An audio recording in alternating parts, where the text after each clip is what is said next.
fellow strangers and story lovers, and welcome once again to my lair. Today we're talking about Two Dark Reigns, book 3 in the series by Kendare Blake. General thoughts. Still like it. I think I did enjoy book 2 a bit more, but still a solid read, very enjoyable. I love the characters, I still enjoy seeing where they go, how they grow. I like the twists and turns. I did enjoy the arc with Jules. I didn't really see that coming, but I thought it was pretty cool, and in hindsight I think it makes sense, because I was always a bit wondering in book 1 and 2 why she felt so important compared to other secondary characters, and now I guess I know why. I guess I like what happens with most of the characters in this book. It makes sense, it's a strong continuation of their arcs, still pretty much action-packed, quite a lot of interesting developments. But yeah, enough rambling, let's get into the story. Beware for spoilers, you have been warned. Let's start with a quick recap of book 1 and 2. The story takes place on the island of Fenburn, which is cut from the rest of the world by a strange mist that surrounds the island. It's ruled by a queen who always gives birth to triplet girls who are also all queens and will need to kill each other when they turn 16, and the sole survivor will become the queen of the island. They all have powers that ranges from super cool, uber powered to how am I supposed to fight my sisters again? Like oracles? How are they supposed to survive against the war gifted or elementalists? Like, what are they gonna do other than predict their own death? Oh, I feel like I'm gonna be eaten by a bear. Right. Our main trio this generation is composed of big bad evil gal Katharine, allegedly a poisoner, still to be defeated at best girl Arsinoe, supposedly a naturalist, and little Miss Perfect Mirabella, an elementalist. And I guess now we can add another one to the race, right? Right, then time to introduce pretty damn awesome chick Legion Cursed Jules, who dual wields the power of the naturalist and war gifted. Book 1 pretty much sets up the stage and introduces all the main characters right as they are about to get into the Ascension year, which is the year where all the sisters will have to battle each other. Arsinoe and Katharine are both said to have mediocre gifts, so Mirabella is pretty much the favorite to win. Which is good for the people, because they are sick and tired of the poisoner's rule. Not so cool for us, because she has the personality of a rock. At the end of book 1, Arsinoe learns that she's not actually a naturalist, but a poisoner when Katharine tries to poison her. Katharine, meanwhile, gets thrown into the Brachia domain, which is a place on the island where the old fallen queens are thrown when they fail the Ascension year. And so now the souls of the fallen queens cling on to her, making her our big bad evil gal for a while. Meanwhile, Mirabella was pretty. Book 2 starts at the beginning of the Ascension year, where the girls can finally kill each other. Now that she has the strength of the dead queen, Katharine becomes an absolute menace. She almost kills Arsinoe, but Jules manages to save her, luckily. Everyone thinks Arsinoe is dead, which only leaves Katharine and Mirabella to duel it out. Mirabella gets poisoned to make her weaker for her duel against Katharine, so Katharine almost defeats her, but Jules and Arsinoe intervene to save her, revealing to the world that Arsinoe is still alive. Arsinoe and Mirabella decide that sisterly love is stronger, hence they won't kill each other. So they get arrested and Katharine is crowned the queen. Boo, another poisoner queen! The crowd chants, but they can say. Arsinoe and Mirabella escape prison with the help of Billy, who is Arsinoe's boyfriend, and Amelia, some chick who is war gifted. That's it. They save Jules and Joseph, Arsinoe's friend and Jules' boyfriend, Joseph. And they merrily make their way to a boat and leave by sea. Mirabella finally makes herself useful and fights a whole damn storm. And they escape. They cross the mist and Joseph dies. Yay! And Jules decide to go back to Fenburn. Aww. So Arsinoe, Mirabella and Billy are left to live on the mainland, while Katharine becomes the queen of the island. But is it going to last? We shall see. The battle has been fought, blood has been spilled, and a queen has been crowned, but not all are happy with the outcome. Katharine, the Poisoner Queen, has been crowned and is trying to ignore the whispers that call her illegitimate, undead, cursed. Mirabella and Arsinoe have escaped the island of Fenburn, but how long before the island calls them back? Jules is returning to Fenburn and has become the unlikely figurehead of a revolution threatening to topple Katharine's already unsteady rule. But what good is a revolution if something is wrong with the island itself? So the book actually starts with a flashback of approximately 400 years ago, and we see Queen Philomene give birth to 4 queens. 4. Not 3. Apparently it's a very rare occasion where the 4th girl is called the Blue Queen and she gets an instant win. No ascension here. All other babies are just drowned or abandoned in nature to get mauled by wild animals. And I used to think this island's tradition couldn't get any worse. Anyway, we learn that the Blue Queen is called Ilian, and off we go, back with our main girls. The situation wastes no time in festering. Katharine is not a very popular queen. First of all, the population is sick and tired of the poisoner's rule, which is fair because this power is still a ripoff. But on top of that, the mist is also starting to act strangely, and instead of doing its thing and remaining at sea, it's starting to crawl into the land and kill people gruesomely. Due to the coincidence of that starting shortly after Katharine's coronation, the people of Fenburn start assuming it's the sign of the goddess that she is not actually the chosen queen. The smell of revolution rises in the air, and as a French person, I guess I am morally obligated to approve. I'll show you what we do to royalty where I come from. Katharine almost gets attacked by an angry mob over the situation with the mist. Her guards try their best to protect her, but a little kid sneaks past their defense and attacks her. And controlled by the dead queen, she ruthlessly gut him, which doesn't do much for her popularity. I mean, to me, if you're part of a mob that's trying to kill someone, you should expect the person to respond in kind, but what do I know? It makes Peter think that, maybe they should get rid of those dead queens before they make Katharine even less popular. Meanwhile, we learn that Jules has gone back to Amelia the War-Gifted after she left the boat to the mainland. So she now hangs out with Amelia, who explained to her that she thinks Jules is supposed to become the next queen because oracles had a prophecy that said that the next queen is going to be Legion cursed, which is Jules' case. So she wants to start a revolution, and since most people aren't too keen on having a child-murdering poisoner for a queen, quite a lot of people are actually behind them. Jules herself isn't super sure at first, but then she changes her mind and that's pretty much it. On the mainland, Joseph is dead. Wow. I mean, I'm not sad, but I mean, I do feel a little awkward. I guess I'll have to stop wishing for characters' death now. Anyway, on the mainland, Arsinoe and Mirabella aren't having too much fun. For starters, their powers are fading, and so Mirabella can't really use her uber powers anymore, which makes her even more useless. Arsinoe wastes no time in reigniting with her not-like-other-girls attitude by refusing to wear dresses, even though it really annoys Billy's mum, who's basically allowing them to be parasites in her house.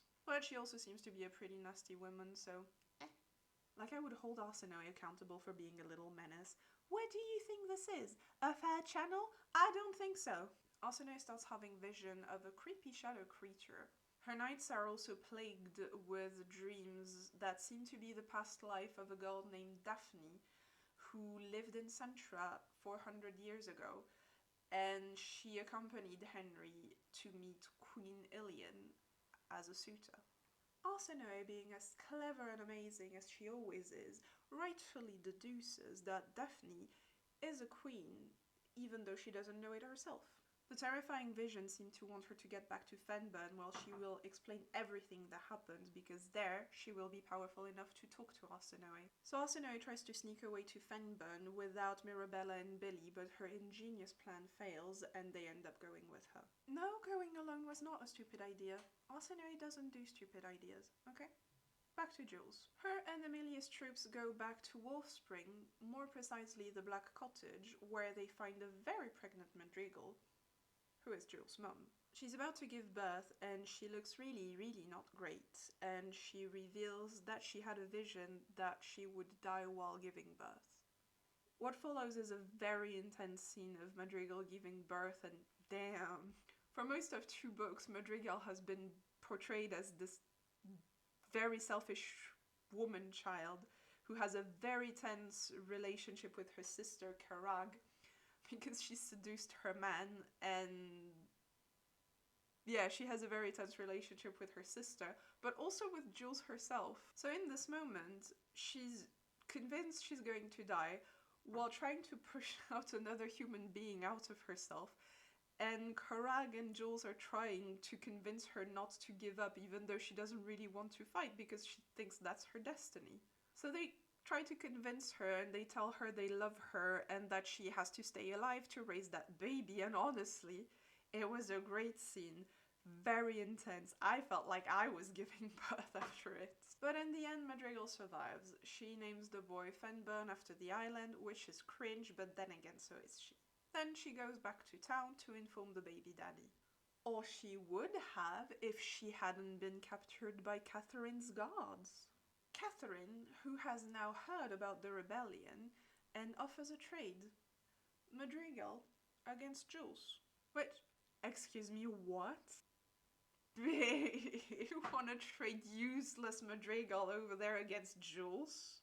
Dual-wielding naturalist and war-gifted Jules. I have a freaking cougar as a pet, Jules. I went toe-to-toe with goddamn queens and survived, Jules. I escaped the freaking mist, came back, and raised an army against you, Jules. So naturally, Jules accepts.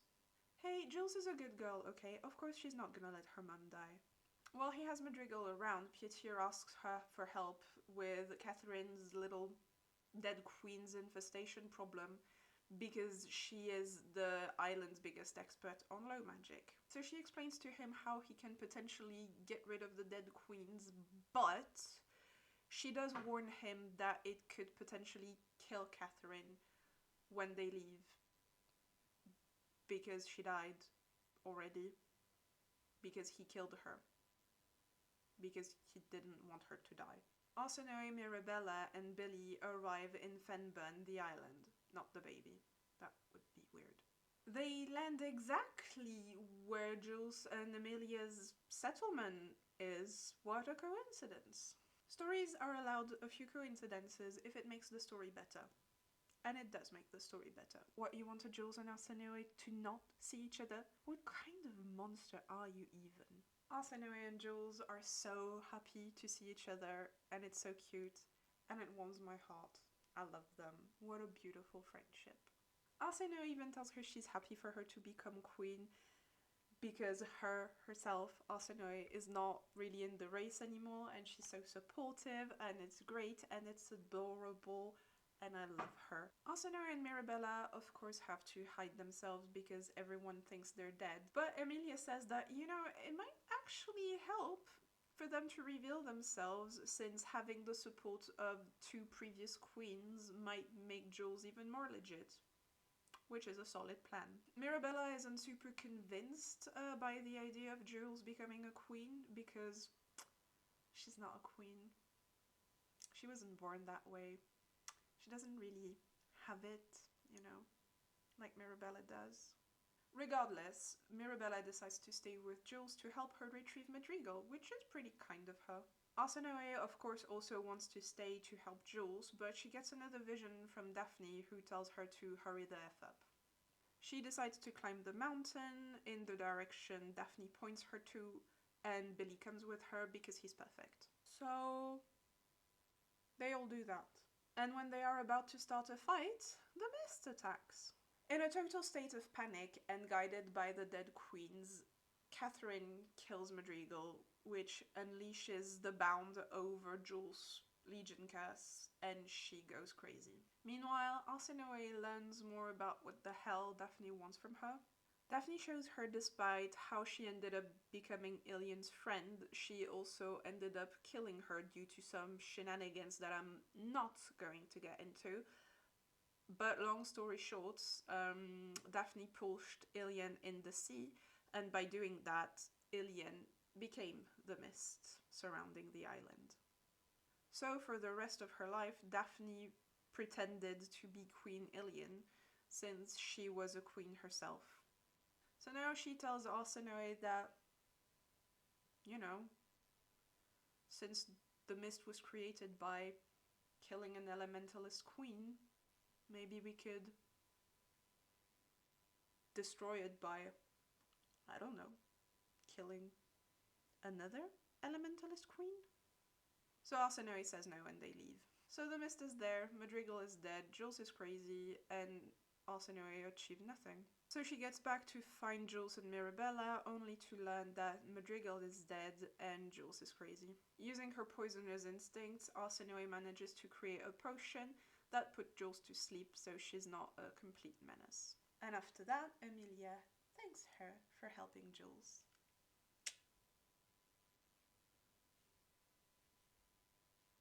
Horrified that she killed Madrigal, because the kid back then that was okay, but a named character. Horrified that she ended up killing Madrigal, Katharine lets Pieter perform the ritual to get rid of the dead queen, but it fails. And Katharine seems to be completely taken over by the dead queens? Question mark? She kisses him and it's not really clear what happens. Is he dead? Is he somehow poisoned? Is he also under the dead queen's control now? If he's dead, should I be worried about Billy? I mean, that's 2 out of 3 love interests who are dead. Like, don't do that to Billy, please. And lastly, Mirabella finds her stupid friends again who were hanging around Katharine this whole time, and they manage to convince him to join Katharine instead of Jules. So she does, abandoning Arsinoe to join her vapid, idiotic, insufferable friends. Because, you know, Katharine is a real queen. What a... Anyway, characters. Let's talk about characters. Katharine. Katharine keeps up with her pattern of not being able to win even when she wins. She's queen now, but she doesn't even get to appreciate her victory. As soon as she becomes queen, the mist starts attacking. People don't like her, starts attacking her as well. There's a whole rebellion raised against her. There's a scene towards the end after she's killed Madrigal that actually broke my heart. She just says that all she ever wanted was to be a good queen. And it's so sad because, yeah, suddenly you're reminded that Katharine is a good girl. To win the crown, she had to use the power of the dead queen, power she never even asked for. It was forced onto her after she nearly died being thrown into the Brachia domain. And now this power is making her unable to be a good queen because of all the anger and resentment of the dead queens.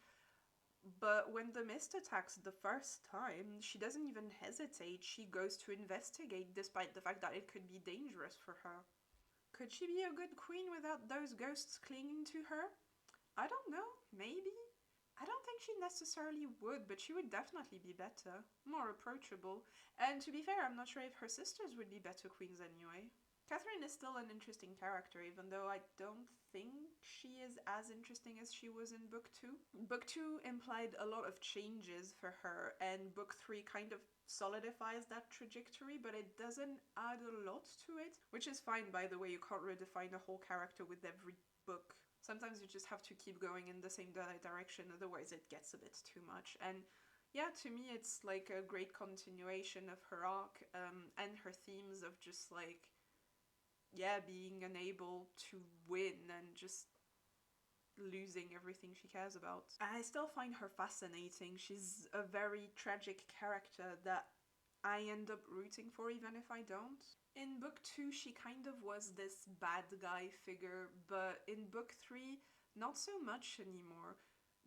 Because she's got what she wanted, so she doesn't do a whole lot of bad outside of killing kids and mothers. What I mean is, in book 2, she was pretty much okay with the cruel things that the queens were asking her to do because she wanted the same thing. She wanted to kill her sisters, but now that she has what she wanted, she doesn't want to be cruel anymore. She just wants to be a good queen.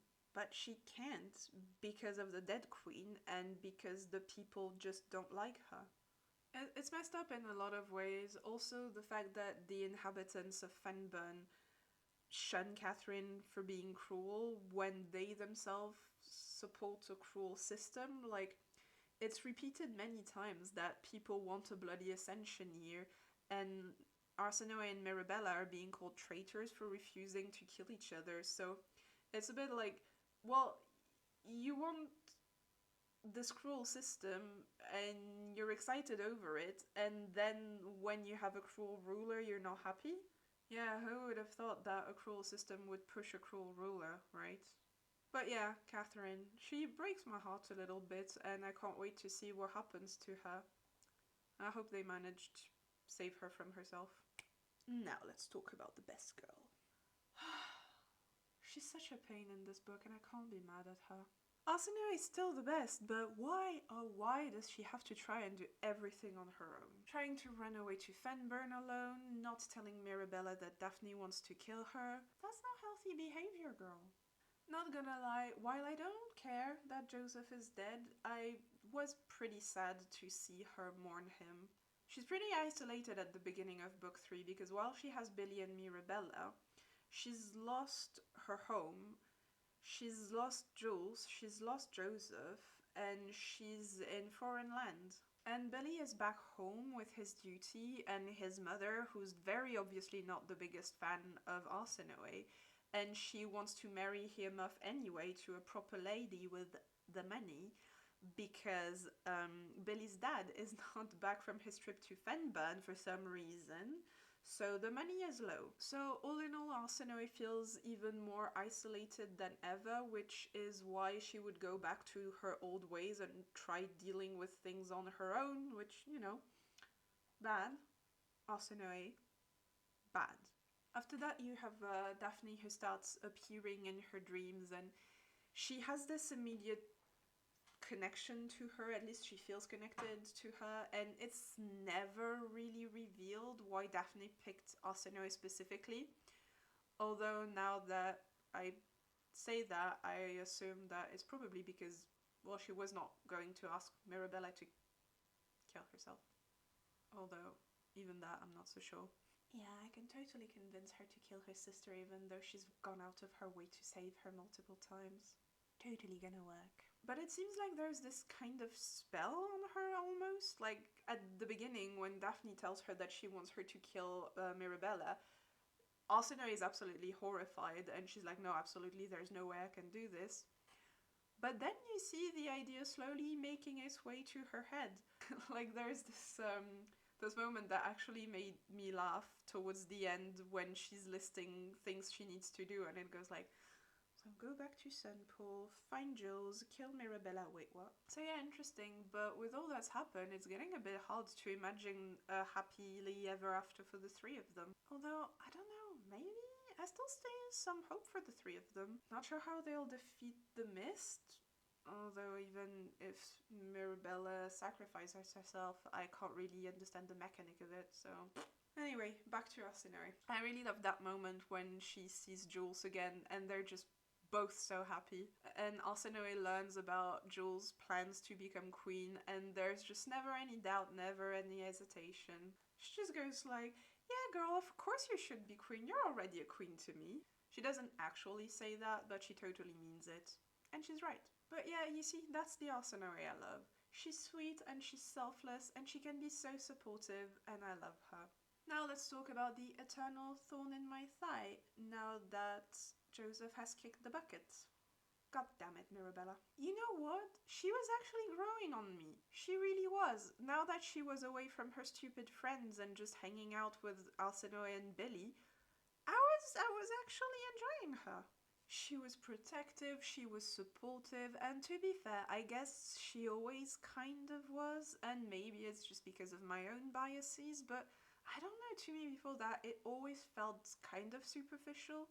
I genuinely felt bad for her over her losing her powers. There's no denying that she's a super powerful elementalist. There's even a moment in the story where, in one of her dreams, Arsinoe comments that Blue Queen Ilian, who has the reputation as a very important queen, she can only control and master the weather, while Mirabella can control the weather and water and wind and fire. She's like this uber powerful elementalist. There's absolutely no denying that. And of course it's always been an important part of her identity. So for her to lose that, yeah, it's pretty harsh. Seeing her on the mainland, where with all her might, the biggest accomplishment she can have is lighting a match, yeah, it is pretty sad. But despite that, she tries to stay strong because there's really no helping it. On the island, she would have her powers back, but she would be a fugitive. But on the mainland, she's missing a piece of herself. Yet despite all that, she still tries to be there for Arsinoe, and when she starts having those dreams / nightmares, she really tries to be supportive and to share her burden, but she can't. And yeah, for all this time, she was really growing on me. Especially because, as I've said, on the mainland, Arsinoe is a bit of a pain, to the point that even Billy kind of tells her to cut it out. So yeah, kudos for Mirabella for putting up with her. The theme of Mirabella's fall from the top is pretty well handled, I would say. Like, she was always built up to the world and to herself as this kind of chosen one. And she went from that and being constantly told, oh yeah, you're gonna be queen, to being a fugitive without powers. She often has these passing thoughts that she's a queen and she's meant for something greater than this. So it makes her pretty bitter when non-born Queen Jules starts making claims to the throne. At first she tries to pretend she doesn't mind for Arsinoe's sake, but then her stupid friends come in and ask her to join Katharine against the rebellion, and she goes. Because Katharine is a real queen, and Jules is not. So might as well keep supporting this nasty system that you didn't like and tried to escape from. Because why not? She lost me there. I was with her till the end, and she lost me. I don't know, it just makes her look like she's willing to give up on everything she's learned and all she's experienced, just to get back to her privileged life. And I don't like that. And I don't know, and maybe she goes to try and defeat Katharine from the inside, but I don't know, I don't get that from reading. She has these thoughts of Jules not being a real queen, and then she sees her losing her mind and she goes like, uh-oh, I guess she's crazy after all. Might as well go help Katharine then, even though I spent 3 books moaning about how mean she is. I guess it might be an attempt to reconcile her with Katharine and for her to see what's going on with her and try to help her get rid of the dead queens, you know, kind of being the missing bridge between the 3 sisters. But I still don't like the reasoning. We were so close. Anyway, let's meet our new queen. Yeah! Well done, Jules! made it to our official main girls list. Well deserved too. Jules was always one of the most awesome characters, and she probably would have deserved to be here from the beginning, but hey. So Jules, not gonna lie, while she still is one of my favorite characters, I wasn't a big fan of her scenes in this book. Don't get me wrong, I love the idea that she's hoisted up to become this new queen line. I'm all for that because while I do think that Arsinoe might be the best queen of all the characters so far, and not just because she's my favorite character, although maybe my biases and everything, but she just seems to be the one who cares the most about everything and everyone. But I'm still rooting for Jules, because I do want this damn queen line to stop. This tradition is rotten and it needs to stop. My hopes for book 4 is that they manage to find a way to give Jules her sanity back, and she gets the crown, becomes queen, and breaks the current line. And then she gets to rule with Arsinoe as her counselor and Emilia as her queen consort, if I read into that correctly. Because yeah, I have the impression that they're building a romance between Jules and Emilia, which is a massive improvement compared to her last romance. I probably should chill with Joseph a bit now that he, you know. And Emilia is pretty cool most of the time, I like her, but she needs to chill sometimes. But that's it for characters. Let's wrap this up. I'm getting legit a bit worried about how this is all going to end, because I could see an ending going really wrong where the 3 main queens die to create a new line, and I wouldn't like that. I need my happy ending, and for that I need at least Arsinoe, Billy, and Jules to make it out alive, please. Then again, the pieces are also set for a happy ending. I could see Mirabella managing to reach out to Katharine, finding a way to defeat the dead queens, and Katharine could abdicate to Jules, and the 3 former queens could just retire and live the life they want. Then again, the last book is called 5 Dark Fates, which doesn't sound super jovial to me. Also, whose fate is the 5th one? I imagine that the first 4 would be Arsinoe, Katharine, Mirabella, and Jules. Who's the 5th one? Guess we'll find out soon. Anyway, that's it for 2 Dark Reigns. Leave a like if you like the video. Subscribe if you want to see more of my face. Thanks for tuning in, and continue to enjoy stories.